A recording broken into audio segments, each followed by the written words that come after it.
to die in there. Hello there. All right. Hey, interwebs. My name is Todd. Hopefully you can hear me just fine. Welcome. We're just waiting on our finale game. We're hoping to put that together.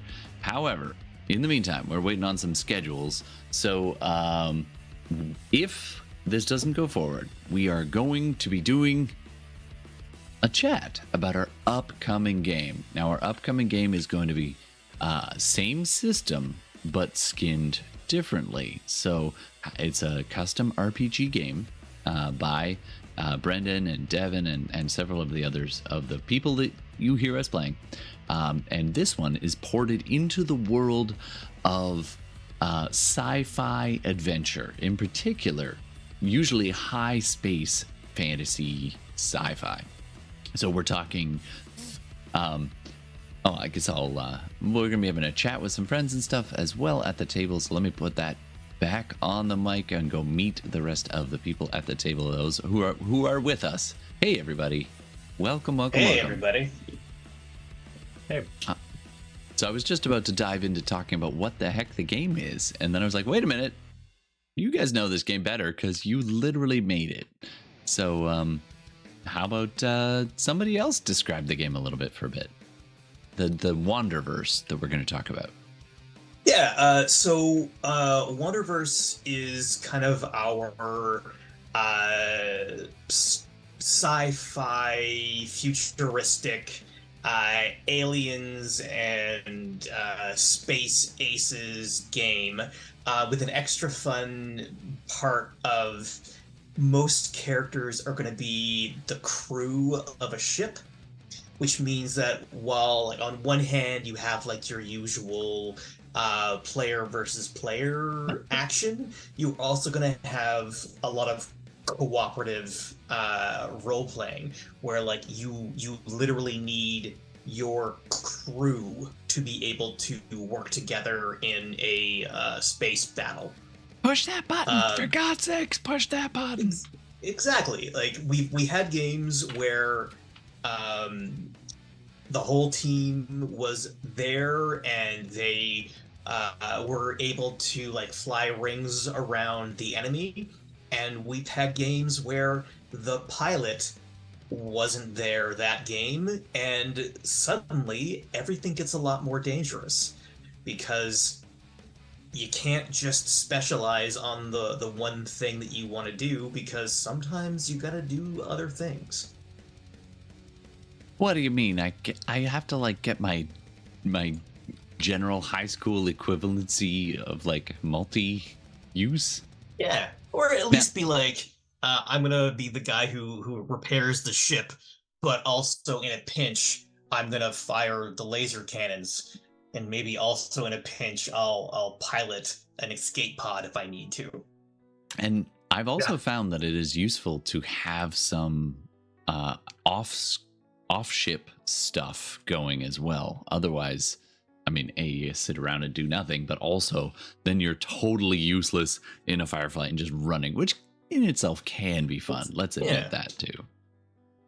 There is like, I feel like the skills are most of the stuff is combat orientated, but there is also a bunch of defensive skills, and then there's just other skills for like working devices and like using sensors and like all of the like high tech gadgets and doodads that you can kind of throw into the world. Now, So of course, it's like you never ever need those skills, like or repair or healing, right? Yeah. It's No one ever needs to be a healer. It's a fun system because we don't have, you don't have set classes. So, it's not like you're going to be the monk, or you're going to be the knight. You've got, you can sort of mix and match and take whatever skills you want, but it's also a very, it's like a low crunch game. There's not a lot of, math and things that go into it. It can be pretty swingy. Which I think is fun, because especially when you've got a whole crew of people and they're all trying to, avoid the antimatter torpedoes, or they're trying to, they're trying to cloak, they're trying to raise shields, they're trying to, maybe the whole battle is going on while the two ships are at warp, so you got to maintain your warp speed. And of course, when people are all rolling, and it's a pretty swingy system, something is bound to go wrong. So, when you're saying in a pinch, you got to be able to do this. In a pinch, you got to be able to do that. There's a lot of pinches in the game, and it's fun. One of the things that I really like about the game is that the aliens aren't just people with pointed ears or wrinkly foreheads or large ears. This isn't just sort of the Star Trek mask that people just throw on. Like the aliens are very, very different. There are aliens called Zoans that are sort of giant microbes, basically, that are very friendly, but you are basically interacting with a sort of a large ball-shaped amoeba, and you can see right through it into its nucleus, and it's got all sort of feelers sticking out, and other things too. I mean, there are aliens that only live on the surface the sun of brown dwarf stars. Yeah. Solarans. So they're literally molten metal creatures, and they can step right into the warp core. But then at the same time, they have to, exist in some form of, like a containment suit or a slag suit, if they're going to try to interact with other races. And of course, there's droids. There are Oon. I've rolled up a character who's an Oon. It's sort of like a squid, almost sort of like a jellyfish with a big transparent brain on the top. So there's a lot of fun interactions in that way as well, because you're going to have a ship that most people aren't going to select human as their race, just because it's far more fun to play as something giant and grotesque or weird or whimsical, and so people are going to pick these other things, and there's a lot of customization. Devin, you've introduced a bunch of like bio plants and like all the futuristic stuff. So like cyberware and like biometrics and like, so like I have like a whole list of like cybernetics for like if you wanted to have like I just kind of picture like I want to see like a space pirate with like a hook hand that's actually a like vibro blade, and then like an eye laser in their patch, and like they're yo-ho-hoing, but they're also like part T-100. That'd be cool. Yeah, there's a lot of, for a system that's pretty light, it's very customizable, which is a hard line to walk, I find. Like, I find it can be pretty tricky to get a system that's got that fun customization and the fun worlds, without a ton of crunch. And I mean, I'm a Shadowrun player from way back, so like crunch is, I used to love crunch, but when it's a new system, my brain's just like One of the things I like about it too is that like everyone is more or less equal. So it's not like, oh, I'm going to play this character and I just happen to have the best defenses and the best attacks and I do the most damage. And I'm going to, like, it's not like it's some other game. Like, it's not like D&D where it's like, I'm going to play the fighter and I know right now exactly what I'm going to be good at. It's more like, I'm going to play this person and these are the skills that this person is going to have. And I can choose to, like, buy armor and, like, get really good at firing a disintegrator ray. Or I can be more focused on, like, guile or sensors or ship stuff. Mm-hmm. And I like that it kind of is customizable as you go. So you're like, yeah, it makes sense. I got better at sensors because last time we got screwed and I had to learn sensors on the fly. Yeah. So Todd, do you want to try to roll up a character? Do you want to glance through the rules and think about something you want to be? I've been churning out like pre-gen characters Just a just for few. fun. So Yeah. Just a I've couple. yeah, a couple. So I've got I did a Solaran, I did a named Hammurabutu, I did a Zoan named Balzac, who's gonna have a French accent and he was gonna have like the beret and everything. He's just this big like amoeba with the beret and he was gonna like smoke Gauloise cigarettes and stuff. Hmm. I often like Uh, as a player, I've been enjoying playing, by the way, little side note.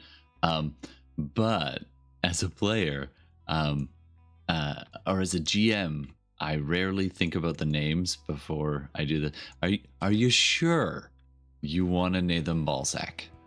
oh yeah, oh Okay. yeah. Just But, checking like- in. Because like Honoré sometimes de Balzac, right? sometimes I But make those Balzac. choices and then I'm like, I should not have done that. Yeah, no, It's gonna be that 15 sessions of someone calling me Ballsack for short. Yeah. Just be like, hey Balzac. Well, one of There's a sharp Z. There's a Yeah, sharp Z. Z in there. one of the abilities that the Zoans have is you can roll to sort of detach a smaller version of yourself to kind of like go out and be a spy, sort of do a bit of recon and then come back. And so because they're Balzac is they're gonna- like protozoans basically. They're like Yeah. big single cell. Yeah, organisms. they're like if you had like a yoga ball that was sentient. Yeah. Mm. Yeah, and the yoga ball could basically detach a tennis ball or maybe even a bowling ball sized I don't think I would version of want itself. to know what a sentient yoga ball would have to tell me. Yeah. Just- Oh, they're very social, very social species. But Oh God, but anyways, she never showered. She kept coming back. so the gimmick with Balzac was going to be that the smaller version would be called Zac. Anyway, Oh, and then if Balzac dies, but then we can still keep Zac alive and like feed him, and like eventually he can grow back. yeah. I am love it. Balzac. So like our own little Groot. But it was going to be very gimmicky. After a while, it was just going to be me doing like the Monty Python esque French accent, just like you know. Yeah, I really Thank you enjoyed very I enjoyed the character that you came up with because like you had like a backstory that like fits into the world and also gives you a reason to be out on the run. It's Vanessa, right? The character that I'm gonna try and play is Vanessa, and she's gonna be an Oon, and I can sort of go through the entire backstory when we actually start the campaign, but the universe, actually I should just talk about the campaign setting a little bit. The idea is that there are these this collection of sentient species that are all existing in the Milky Way galaxy, which they just call the Way. And so all of these species that are That makes sense because not coexisting all in the creatures Way- have milk. Yeah, I Hmm. don't think that's you know, these jellyfish creatures or the Wrath, who are I can sort of I these can just picture the symbiotic- wrath being like, I do not lactate.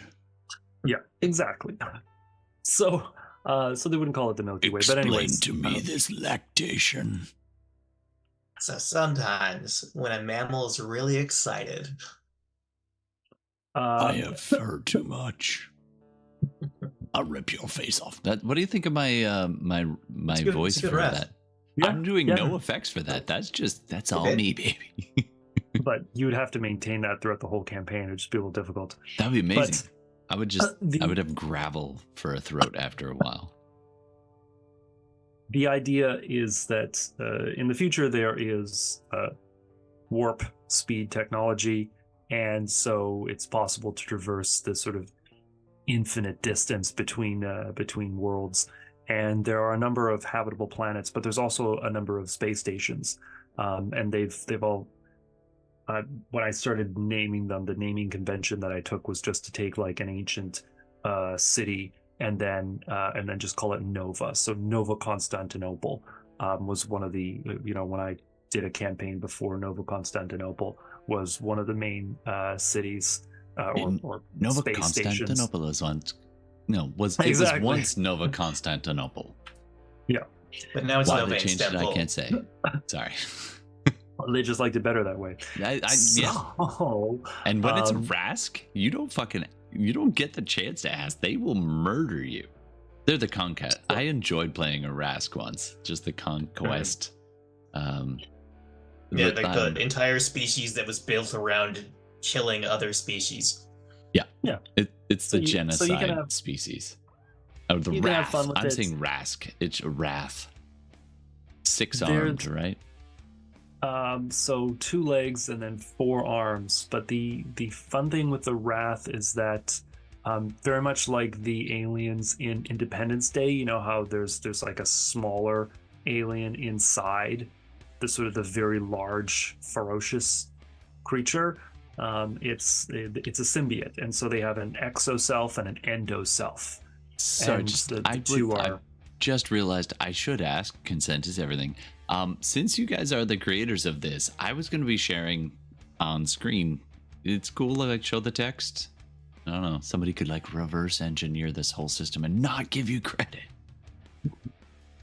Oh no! If you want to go through that much work, thanks. Okay, I just want to double check, so I'll put it back on screen. I didn't even know that people could see. I thought this was just being visually broadcast, but just the sound. But anyway. It's the audio, but I can show the text file that Devin sent me. Oh, that's cool. Just leave out page 7.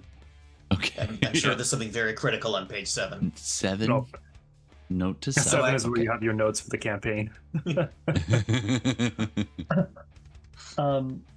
So your species that you can select from are humans. Kind of boring, but they have some bonuses. Chrysalids, which are these sort of very large weevils. They also have like a hive mind ability, so they can sort of know what other chrysalids know. The Wrath, who, as we've described, are big, terrifying creatures. They have an endoself and an exoself, and they have a lot of immunities, I think, and they have more HP than the other races. But they also get dropped very easily if there's like a sonic scrambler. Because it kind of disrupts the link between the exoself and the endoself, much like Venom in Spider-Man. I mean, I've been dropped bells. by that. You would think I would have figured that out by now, but that tracks. That makes cool. As long as the storyteller knows how to drop you, it's all good. Yeah, and you have something that you have to be very concerned about. Droid is a similar trade-off. You get all kinds of immunities if you're a droid, but an electromagnetic pulse or an EMP generator can also drop you in the same way that it can render ineffective devices. So droids who are sentient, self-aware, sovereign creatures, and of course you can have all kinds of fun in how you want to design your droid. I always liked a good droid because they can go in space without a spacesuit. I know that seems like we could just wear spacesuits, but to me, I always like that. No, it's cool. Yeah. Just make sure you have mag boots on so you don't just go away. Ground control to Major Tom. Next there's the Un, which I've described. They have telepathy. Which is nice. I mean, you're basically a floating jellyfish with a very big brain, and they travel around in these containment suits that are sort of these like sort of hovering balls that also have sort of long dangling sleeves for their tentacles to fit into. So it's almost as if a jellyfish is kind of just floating around on the deck of the ship. And there are also some others. There's Zoans, who we've already talked about, and Solarans. Solarans, who are the sort of super hot, tiny little species, but very, very hot. And that presents a challenge. Not like that, but kind of like that. Kind of like that. Yeah. I like, mean, as in like the forbidden thousands of fruit. degrees Celsius. Yeah. So you touch them, you literally like autonomize. But Yes. you know. So I think that Jay is going to be joining us as a human. The idea is he's kind of a drifter named Warp Speed Willie. Yeah. And That's he's hilarious. and I should point out there's basically 4 different types of weapons that you as a character can sort of explore and equip. There's the plasma arc based weapons, which are, you can make it a lightsaber if you really want. You can make like a plasma arc sword, but they don't have to be like a straight line. Like you could make like a plasma arc katana or a plasma arc, axe, or a plasma arc, spear, whatever you want, right? Plasma whip. Yeah. Well, the Whip. plasma. So plasma is one of the is one of the sort of skills that you can have. Another is and these are fun. Gravitron weapons, which basically they have a little dial inside them, and you can increase the amount of gravity that is being exerted upon a part of the weapon. So these make for great like hammers and maces, flails, and things like that. You kind of flick a switch, and then the tip of the mace goes from being 100 pounds to 1,000 pounds. So great for crunching. There's grenades as well. They're implosion grenades. I So love those. basically- I remember Yeah. playing a game and implosion grenades are just awesome. It's like throwing little tiny black holes at people and just be like, And it's also better to have an implosion grenade on a starship than an explosion grenade, because you're less likely to breach the hull if you're. but if you do, Pulling in. it's just as bad. Like it is still possible. It's not going to Yes, fling and- shrapnel across, but you can still like screw yourself. And I speak from experience on both. That was a good time. Don't get me wrong, but yikes, it was fun. And then the last weapon is just like your like disintegration ray, which like in my mind I kind of picture it's like the tip of a pen is like what gets disintegrated, but like if you have if you get hit by it, you're basically there's like 4 of you is just gone. Yeah, it's a little scary actually, and I kind of visualize them either as like toasters that are being held like with a handle sideways, so you have these 2 vertical strips that are shooting beams, or there's the and classic if you cross the like, streams, then and then there's the Duck Dodgers version, Yeah. which is it looks like a squirt gun, only it has like a ring around the tip for some reason. I don't know. It helps you aim. Yeah. So those are the so are the you weapons said that dodge, which is I'm gonna steal this from Pee Wee's Playhouse. That's the word of the day. 5 D's of dodgeball. Dodge, duck, dip, dive, and dodge. There you go. Sorry, just being silly. That's what we're here for, right? That's what we're here for. I thought it was very. So Devin's going to be GMing. So Todd, do you have an idea of what you want to do for a character? I mean, originally I was going to do a droid, and I was going to do a droid who begrudgingly focuses on the standard things that droids are programmed to do, like fixing and like hazardous waste disposal. But he's actually an ex-con, so like he got, I don't know, I don't know how that would work. How would you imprison a droid for causing accidentally or on purpose causing a bit of an uprising or something like this? And then he's actually, underneath got that second layer of programming, which I don't want to reveal yet. I mean, come on, let's admit it would be Murderbot. Is kind of the thinking, but I don't know. Now, after hearing all this, there's so many. I can see why you fell into the trap there, Brendan, of making character after character, because there's just a lot of options. Like, there's a lot of options, but they're also easy. Yeah. Like, you don't have to go through. Like, I just kind of think about it like when, after Star Wars New Hope came out, and you saw the cantina scene. Yeah. And suddenly every single alien in the cantina scene had their own action figure. And it's like, oh, okay, well, this character is actually a freedom fighter, and this character is a guy who works with Jabba the Hutt, and this guy is like just the janitor. So it's like, you can be... Hey, Gunk. There we go. You can be like whatever you want. Like the system is set up that like you could play like you are on the deck of the Enterprise and your whole game is we are heading out and we're searching for new life and new civilizations. Or you could be like Serenity, where it's like we are running away from the law and our whole thing is we are gonna like steal and like try to just survive. I mean, now you're talking my language. As soon as you, I was like, oh, I mean, the shit. ex-con Murderbot, is. I mean, I think there's definitely room for you aboard the ship.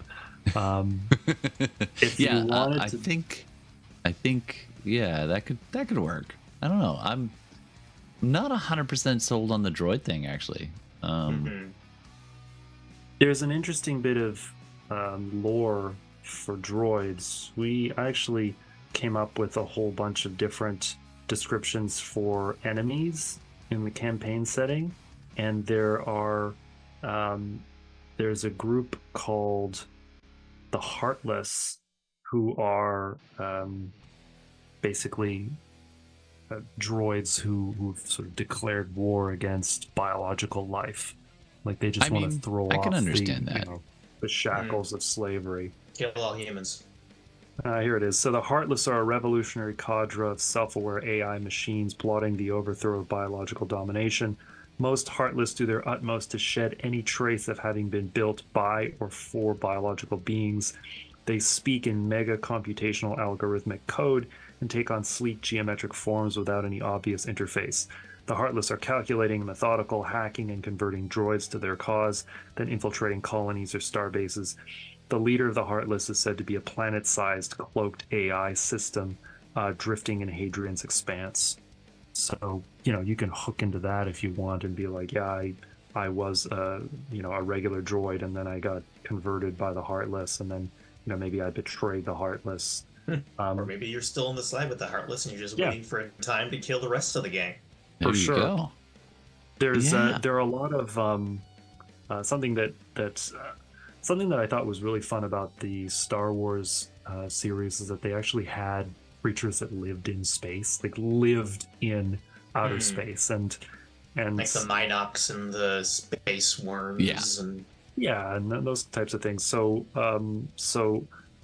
in previous campaigns, I've referred to them as astromorphs. And they're just things that exist in space, and like the GM can come up with all kinds of ideas, but like they're barnacles and various like plant type things and insects and like a Charybdis like thing, like Scylla and Charybdis, the thing that kind of like it's almost like a living black hole that's just kind of sucking matter and energy towards its gut. So there's a lot of options. I really feel like this. I feel like this system is kind of like go back to like 1980 and then just read a whole bunch of good sci-fi and crappy sci-fi, then like play a bunch of like Star Wars pretend with your friends, where like for some reason none of you decided to be Jedi. And that's kind of what the Wanderverse is. Well, Jay is for sure creating a Jedi hobo. Yeah. Oh yeah. Oh no, wait. No, he's given him a guitar, and he's calling it a gravitron guitar. So he's gonna hit That's a things. fun idea. You're the hitting it with guitar. your guitar hammer. Exactly. And it has that that fishtail shape, right? And so he just turns the guitar around, and he like plays like a power bar or something like that, and that's what causes it to increase in mass. Like he's gonna have fun How with is it. it But the J beat me to Space Bard? I am Yeah, he not did. okay with this. yeah, I know it was You'll a bit have of a to scoop. you have to more Bardem.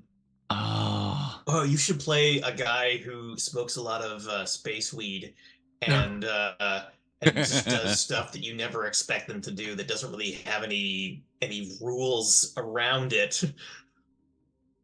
Oh, you could be like a Solaran in like a slag suit who's constantly smoking and just blowing smoke rings. But it's actually like it's hydrogen. actually your suit because your suit is just made it's up like of a lot off of venting. yeah, exactly. Your slag suit is just made up of a lot of like in the center it's sort of like molten metal, and you're able to kind of move it around because you're so hot in the center. But then in the exterior it's more like asphalt.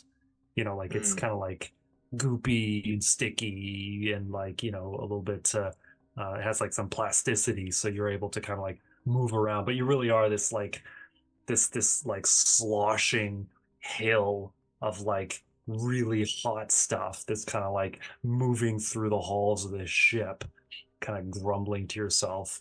And then you can kind of like blow smoke rings every now and again. You could sort of like just as an affectation like have like a piece of metal that you kind of like stick into your mouth area and kind of like breathe in some air and then just blow out some fumes. So yeah, you could do that. There's a lot of fun ideas. Hold on. I gotta like get a having new fun.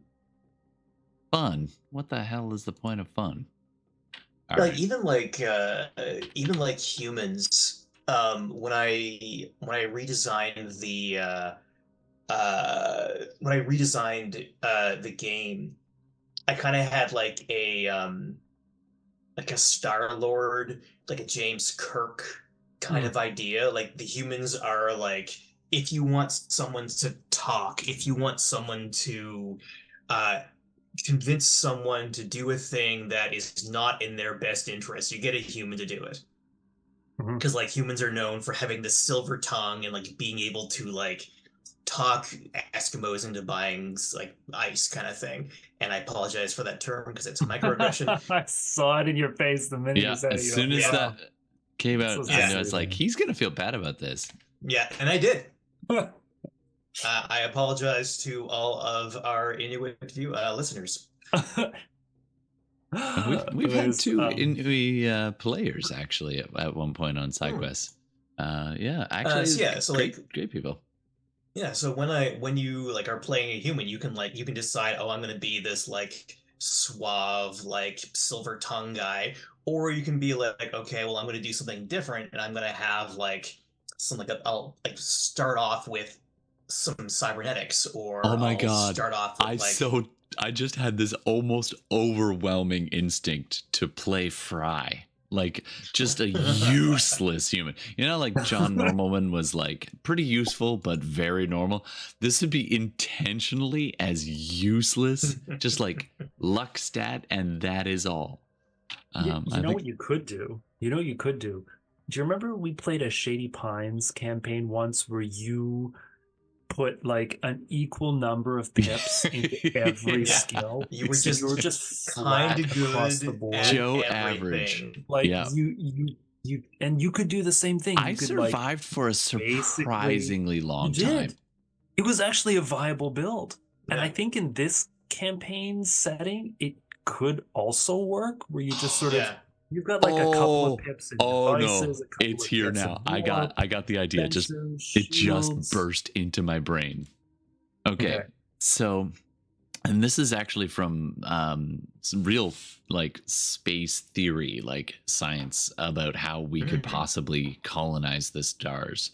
And the idea is we could build a colony ship, like a generation ship, and send it out. But the problem with that is it might take like 1,000 years to get to the habitable star that you're going to. And so the big worry is that you will, 50 years or 10 years or who knows, right? After the colony ship has left, it's not like the planet's going to stop developing things. So like 50 years later, all of a sudden the, warp drive gets invented, or they meet the aliens, and the colony ship is like out there running dark, like just going, and all the people are hibernating, and then the warp ship is like, and they have to navigate around it and be like, well, it's the slow lane. Stay away from the slow lane. They're like a time capsule. Yeah. So I kind of want to make a Joe Average who was put to sleep on a colony ship and then wakes up as they finally reach this destination, and all the people are, I feel like I read this as a meme, all the people are already there. They've been there for like 300 years already. They're way behind. And then like this stupid person who's going to be a colonist, like, no, they did some astronaut training on like ancient tech, but they're just like, what the fuck? Like, that's perfect. And you would have to make sure that you speak in an old-timey voice, because no, like you like would, your centuries later, North like the Pacific language accent. would have. Well, the language would have changed. it totally would. I'm just trying to think of like, how would I do that? Well, you'd be saying things like, "By Jove," and 23 skidoo, mate. Well, I was actually thinking of being like, "Arrah, so wow, we're gonna go down here." Oh, that could be fun. Okay, so apparently I'm gonna make a Joe Average human. Joe Average human. Joe Average. Oh, and maybe that's it. Like maybe something went wrong with the cryo, and like he got some memory damage. Like his body is fine, but he like lost a lot, so he's just like, I don't know what my name was. Like that part of the core kind of rotted out. Sorry. Oh, so like an amnesia thing. So he literally takes the name Joe Average Human, and like it's average human is hyphenated. Okay. Well, sorry. From the long line of average humans. Yes. Maybe he was descended from Normalman. The legendary Normalman. Yeah, universe The great crossover. Great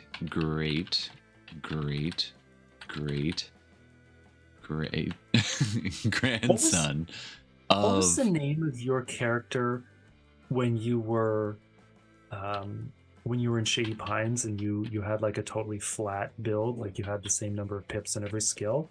I would have to look that up. We published that episode. It's out there somewhere. Oh really? Oh cool. Wait, did I? Actually, that might have been the did. off. I think we did an offline. I'm gonna have to check. I think it was offline. We've been at this a bit. You know, we've been streaming in one form or another, with various iterations of cast coming through since 2018. I want to say, maybe even a little longer. But we've been playing these campaigns. I was thinking about it the other day, for over 10 years. Yeah, it's true. Yeah, if you go back and take a look, we've been doing it for over 10 years. Wow. So yeah. Friendship. Whoa, Wav. Okay, so you're a human, and you're. I'm just averaging everything. That is, You're just I'm gonna averaging die. everything? I'm gonna die so Maybe. much. So the way the skills are set up is that there are 18 skills. There's 9 like human like scaled skills, and then 9 spaceship scaled skills. Right. and you have 6 pips to spend, 3 in each. So basically, you just pick 3 skills that you want your player to have, and you pick 3 skills you want to have as crew. And then as a human, you can either take a +2 in Guile, or you can take a +1 in any skill you want. Take the guile. Yeah, my guy's just Take gonna the be guile. like, I'll do the guile. Of course, anytime you want to convince somebody of something and you're using guile, you have to start the sentence with, back in my day, back in back in my day, we didn't have this fancy warp technology. Back in my day, Either- we never. No, man. Now it's turning wanted to into. go I was faster going to than play light, Fry, you but had now to I'm turning earn into it. the professor. I once did a game. I don't know. I don't think I played it like online, but I did do a character. I forget who it was with. Maybe you guys remember. That was the professor. It was a wizard. I do remember you saying, "Good news, everyone." Good quite a news, bit. everyone.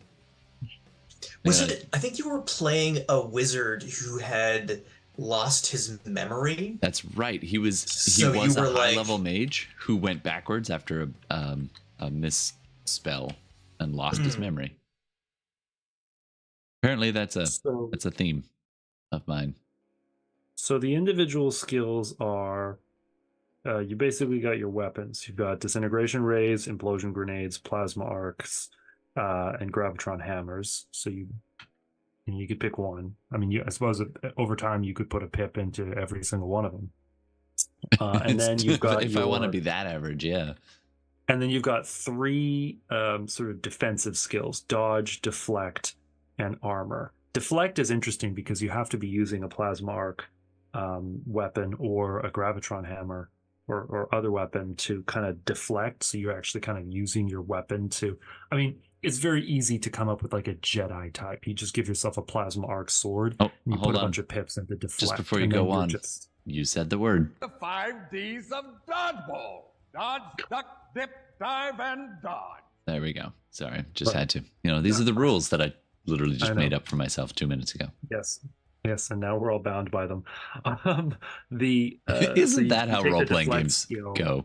Take the deflect skill with your sort of melee style weapon, and then you're batting away laser beams and like disintegration rays. Armor is a skill, so you can basically use the armor that you have to shrug the damage or to not take that damage. And then there's 2 other skills: devices and guile. Devices covers a broad range of like miscellaneous skills, and dodge, or sorry, You know what? guile. Oddly enough, I just had the thought that I was like, oh, he's so old. He's probably not good at things. But I think it might be the other way. You know how like, I don't know if you've spent any time with young people, but they're like, they can use technology really well. But the moment it goes sideways, they're like, I don't know what this is built on. It should just I work. guess I have to buy a new one. Yeah, exactly. And you're like, have you turned it off? Is it plugged in? Is it Yeah. turned on? Like, so I could actually justify having pretty good devices because I once built that like origin tech and like trained on that for my voyage. I was going to be some kind of technician or Yeah, something. it's like I know how your cell phone works because I used a rotary phone. Yeah, well, yeah, sort of, but it would be more like a little bit more advanced than that. Be like, well, of course it's not working because, the polarity is inverted. You don't know anything about polarity. Like, button no go. You I could don't also just be the guy who kind of like bangs it. You just hit it with your hand a bunch of times. Sometimes the old ways are the best ways. Let's be honest. Mhm. There you go. Um, I that's think cool. That's one thing that people definitely need to do in this campaign setting, or I guess in this game, is to kind of talk to the other players about what skills they're planning to kind of maximize. Because you don't want to be left with like, you can't have just one pilot. You can't have like your entire crew. Only one person knows how to pilot the ship. Right. Everybody needs to know a little bit, but at the same time, if you're going to have two people both trying to max out the device's skill, there's going to be like a diminishing rate of returns for that, right? Yeah. So you definitely want to. It's like you want to find like your niche without forgetting about everything else. Because there's also like when you're on the ship, there's only enough seats for one person. So if two people decided they want to maximize their pilot, you can't have That's not going to work so good. people flying the ship. Mm-hmm. Someone's got to sit at the helm. Someone's going to have to sit at the do we know turret. enough for me to make some of those choices now, or should I hold off on some of the ship stuff?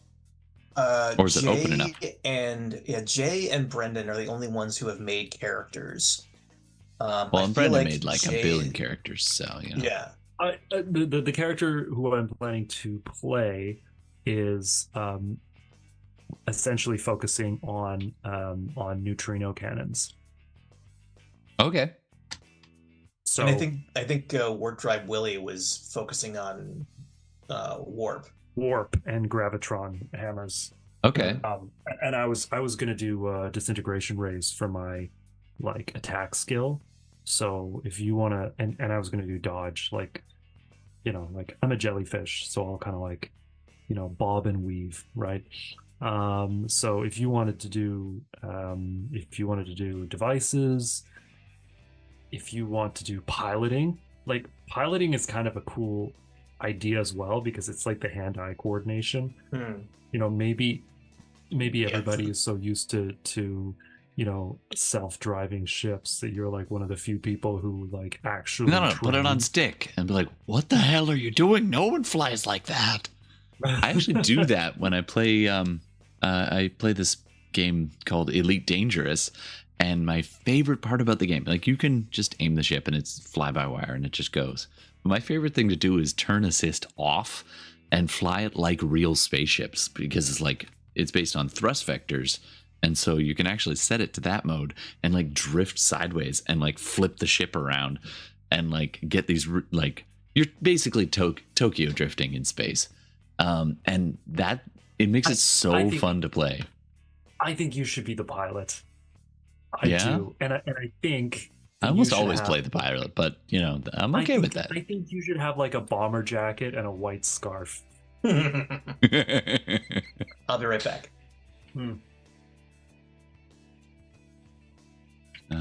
Okay. Yeah, and again, I'm not tied to any one particular thing. I'll fill whatever niche people want, and I can die equally in any role. You know, we get pips. Like, part of the leveling up is you just the GM just gives people pips that they can assign to whatever skills they want. Sometimes the GM will say, "Oh, you know, you've defeated these you know, these astromorphs, or you know, these space pirates or whatever, and so you're going to get this many Micron credits, it's just money, and you're gonna, you know, you're all gonna get like 2 pips, but I want you to only spend them in like your starship skills, or I want you to spend them in individual skills, like depending on what the fight was, or I want you to only spend them in new skills, for instance. Like the GM can kind of control that to a degree. But because basically with every session the GM is going to be giving out a number of pips, it's very easy to kind of like do your progression tree based on the feedback that you're getting from the other players. So if people are like, oh man, like that was really cool, we just got a new ship because we, I don't know, like stole it or something, and hey look, it's got a neutrino cannon. Does anybody have the neutrino skill? And I'll say, oh, I've actually got a +1 in neutrino cannons, and I'm planning on really boosting that skill up, because in my backstory I have a PhD. I have 3 PhDs in subatomic particles, and so I want to operate the neutrino cannon. And then people will say, oh, okay, that's cool, so maybe I'll do something else. So it's pretty easy for you, like after like session 2 or 3, to be like, yeah, now I think I want to build out this other skill set. Yeah, that sounds pretty customizable. All right, so I will put a pip or two. Is there a pip max at level 1? Devin, I think he said 6. I think he said let's. So I could just take all 6 of my pips into one thing. No, you have to have 3 and 3 to start. Yeah, it's 3 and 3. I think he said 3 individual skills and 3 starship skills. So what that does is, if you don't have the skill, then you're just rolling a d4. This is a dice magnitude based system. So in other words, if you have the skill, or if you have a pip in the skill, you're going to be rolling a d6. If you have 2 pips, you'll go up to a d8. If you have 3 pips, I believe it just goes linear. Okay. Just check. Yeah. Yeah. D10, I'd like D12, but it doesn't go up to a D20. It goes D4, D6, D8, D10, D12, and then D8 plus 4. So when you hit that ceiling on the skill, you get a plus. It's D8 plus 4, which is nice because it means you're not going to auto getting fumble. 5s. Yeah. Yeah, you're not going to fumble that skill. But until you reach that plateau, it can be a very swingy game, because you'll be like, oh, I'm great on lasers, I've got a D10, and that's like 2, and you're like, damn it, son of a bitch. Yeah, exactly. Like, I could have done that with a D4, and so, well, anybody can roll a 2. Wait, is there 2 devices in this? Am I reading that wrong? Oh no, one's repairs. You might be reading it wrong. Devices are only an individual skill, not a ship skill. Never mind. No, I was getting it confused, because there's the starship skill of repairs, and then there's devices is to use devices. Yeah. So I think I'm going to be good at repair, like at least 1 pip. I'm actually not going to be good at devices, because modern tech will surprise the hell out of me. I think that makes sense. I'll be good at dodge, like get the hell out of the way. I mean, I might do. What's kind of the equivalent of a laser, like a handheld? I mean, disintegration ray. No, we already got that. Then I won't do that one.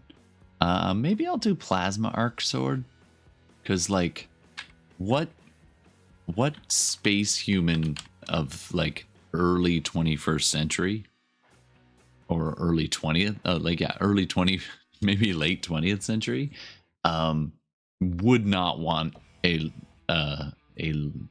light bladed weapon based on it. You know what I mean? Like you're walking through, like, lost in the metropolis, your first day in this like weird ass city where they thawed you out and sent you on your way, and you're just like walking by a store, and you just stop and you go back to the store window, and you just see a lightsaber buzzing in the window, and you're like, I want that. You know, when people train and they have like inferior equipment that's like too heavy or too bulky or weird, or like people sometimes they put those weighted, like those metal bracelets on their wrists for like martial arts training, because the idea is that you're kind of building muscle. Maybe you can say that what you trained with was like a very early prototype model for a plasma arc sword, but it had like it was a legitimate backpack. Like it was really heavy, it was super bulky, you had to like pull a cord like you would on a lawnmower just to start it. Okay, here we go. Time to fight. And it would shake because like it had like an engine inside, and so you had to learn on that, and it took a lot of skill and strength and discipline. And then when they eventually give you, when and it's like it weighs nothing, and you're like, oh. I'm gonna mess somebody up. And then the first day, I lop off my arm, totally by or leg or something. So I think I need some cybernetics to have replaced. Like, oh my god! Go to the hospital. I'm like freaking out, and the doctor's treating it like a penicillin shot, and they're like, Wait, it's no problem. We can just give you a new one, like right now. Stop your with the tears. Here, new arm. It's gonna pinch a little.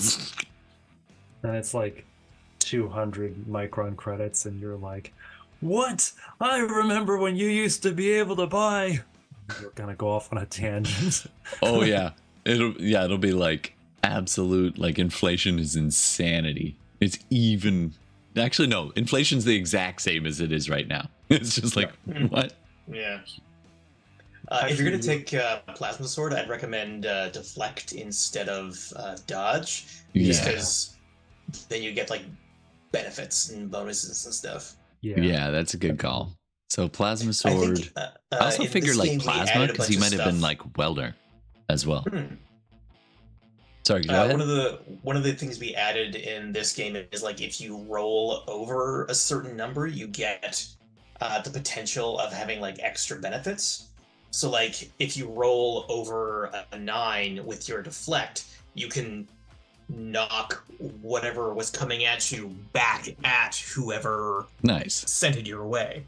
Like with a Plasma Sword, you can knock back Disintegration Ray, and with a Graviton Hammer, you can knock back a grenade. But also, if you roll a 1, then bad stuff is going to happen, which is.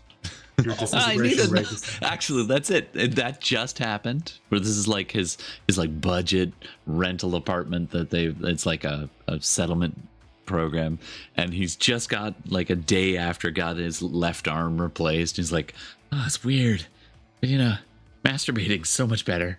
Can just turn off the sensor, but and then he's like picks up his arc sword. He's like, all right, I'm gonna learn this. And then just cut to the window, a little flash in the window, like, son of a bitch. And then let's see. I'm here for my right arm. You should have probably just bought 2 of them. We have a discount. But they give you 2 left hands, so you're like.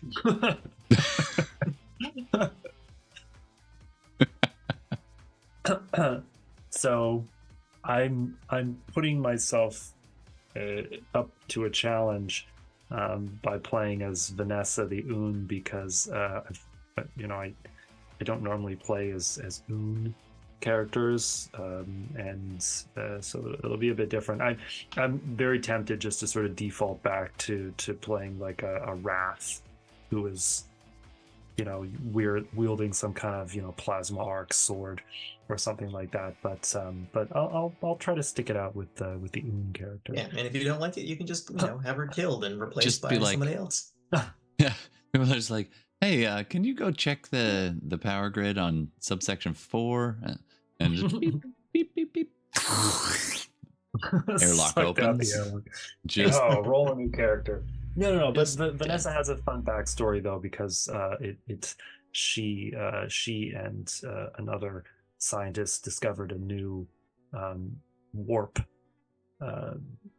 technology that would not require quasar crystals, which are the fuel that most warp technology is based on in this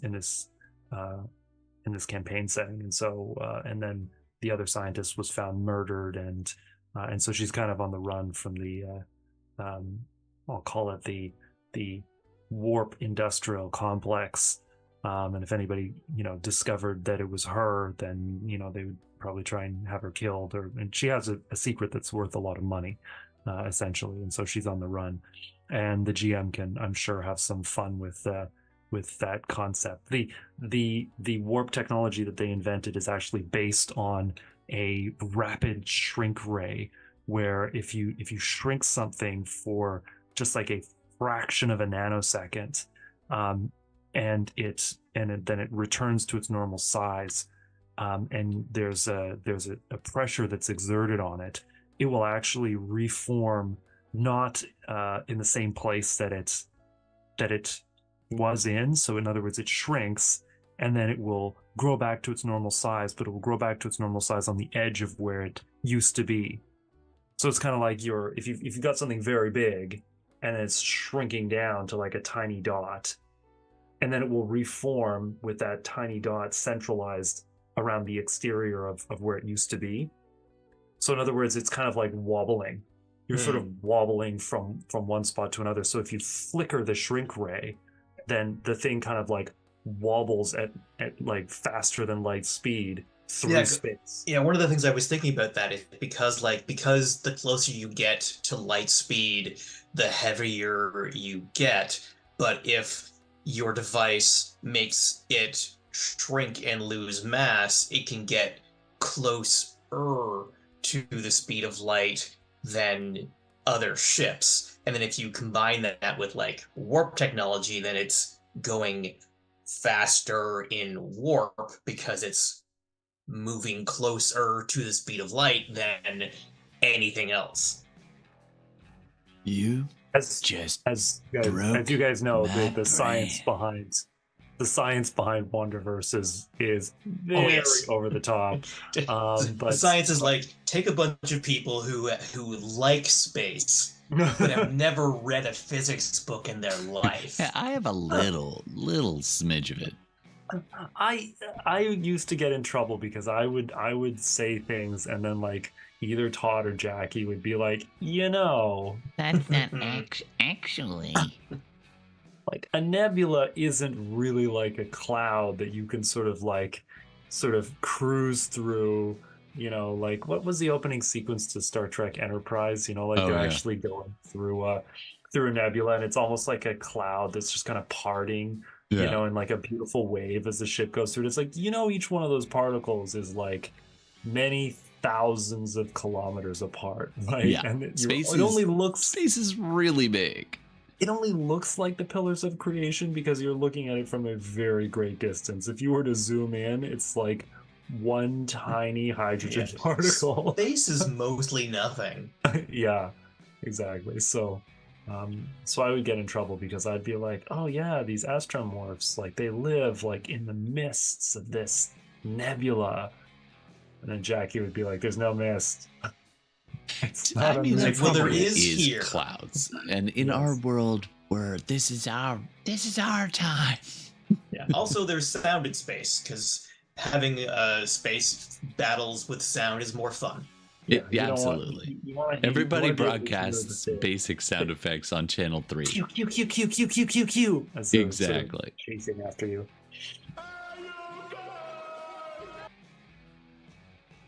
Sorry, I had to. There was the Goonies reference. I had to find it. So you're building a human character. This will be interesting because Jay is going to be a human character also, and I believe Jackie will be playing, and we'll see what Jackie and Bo come up with. And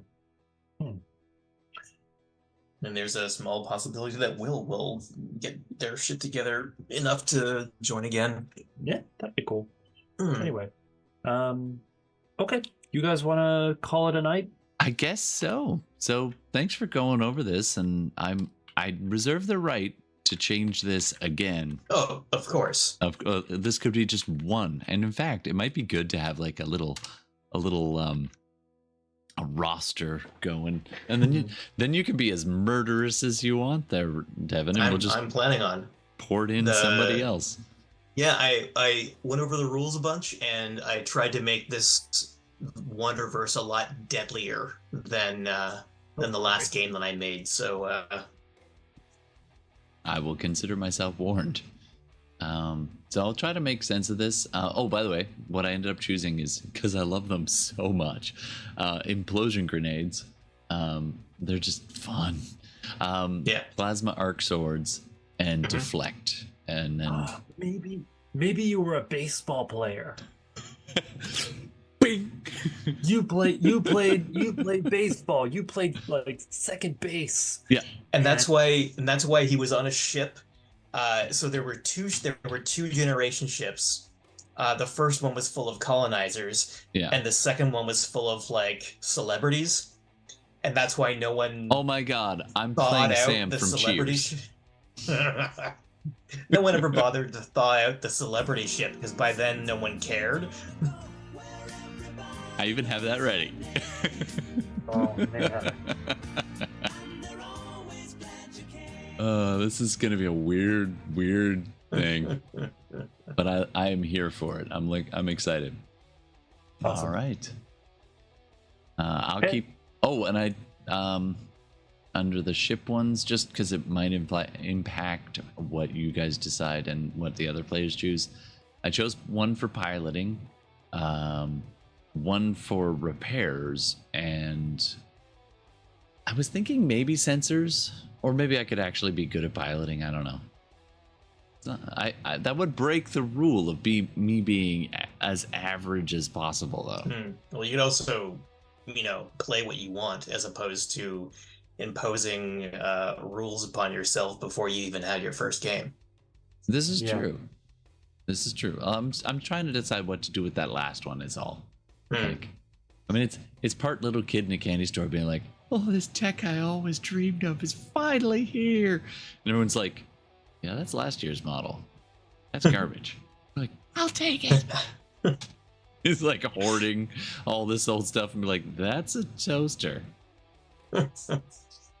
But it's a plasma toaster. You don't understand. It's like, toast is done. I think that's the Instant. Solarin's job, isn't it? That could be All right. that could be a running gag. Actually, playing the Solarin could be kind of fun, just because it would just be, people would always be sort of roasting marshmallows. You'd be like, stop it, stop it. Just be like, "Do you mind just tucking a roast under your arm for like 4 hours?" The last game, I was playing a Solaran, and I really enjoyed it because it was like the premise I had was that he used to be a a war king that everyone respected and everyone feared, but now he's just super old and he's gonna go out soon. So the whole game was just like him trying to go out in a literal blaze of glory. No, As man. opposed to fading away I- and just cooling off. I feel like I plagiarized that idea when I came up with Utu, the character. I don't know. Maybe it just kind of the Solaran concept kind of lends itself because they are extremely long lived, right? Like, Yeah. So I guess maybe that sends everybody's imagination in the same direction. You should write something different. Anyway, All right. Well, thanks very much. And we don't have an exact start day for this, but it will be once we finish the other game that Tree of we've been Wands. playing. Yeah, Yeah. Tree of Wands. Once that's done, we'll dive into this one. cool. All right. All right, see you guys. We'll see you Good next night. time. And Take it easy. and thanks for that. I'll go make about 4 more characters now. All right. All right, thanks very much for tuning in and joining us, Internet.